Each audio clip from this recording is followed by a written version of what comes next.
As a couple you make time for romantic dates, gym dates, sex dates, even financial planning dates, but when is the last time you made a date to get an HIV test together?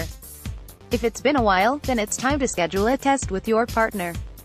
Everyday Health co-hosts Zohn and Jenna Morasca, who have been dating for more than 8 years, did just that on the upcoming episode featuring the Grassroots Project, a team of college athletes who convey AIDS awareness and prevention messages among at-risk youth in Washington, D.C. About 1 million Americans have HIV or AIDS, and about 20% have no idea they're infected. Rates are the highest in Washington, D.C., where 1 in 20 residents is living with the virus. We were making some headway and now we're losing some ground, explains Everyday Health Medical Director Malika Marshall, MD, in the episode.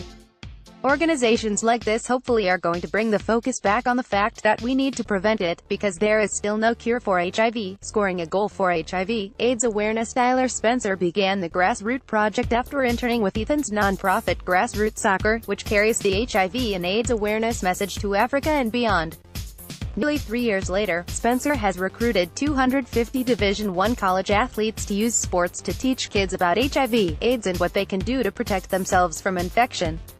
What's great about it is that kids are learning by doing, Spencer says. Another way the Grassroots Project is hoping to make an impact is to encourage all sexually active people or those with other risk factors to get tested for HIV, something that's really as simple as brushing your teeth. In fact, Ethan and Jenna demonstrate just how easy it is during the episode when they each get an oral swab HIV test, which provides results in just 20 minutes.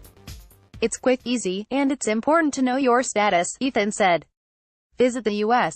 Centers for Disease Control (CDC) HIV page to find an HIV testing location near you.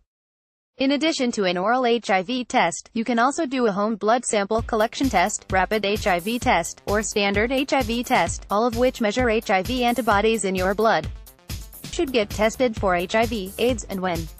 The CDC recommends that couples get tested for HIV before having sex for the first time. If you have had sex with someone whose sexual history you don't know, you should also get tested. Other behaviors that can increase your risk of contracting HIV: using injected drugs or shared needle, shaving, unprotected sex, exchanging sex for drugs or money, being diagnosed with or treated for hepatitis, tuberculosis, or a sexually transmitted disease, having unprotected sex with someone who could answer yes to any of the previous questions. If you continue to engage in any of these risky behaviors, you should be tested every year or more often if your doctor recommends it. To find out more about HIV and AIDS awareness and prevention, catch the full episode of Everyday Health, the Grassroots Project vs. HIV/AIDS, this weekend, and check your local listings for airtimes.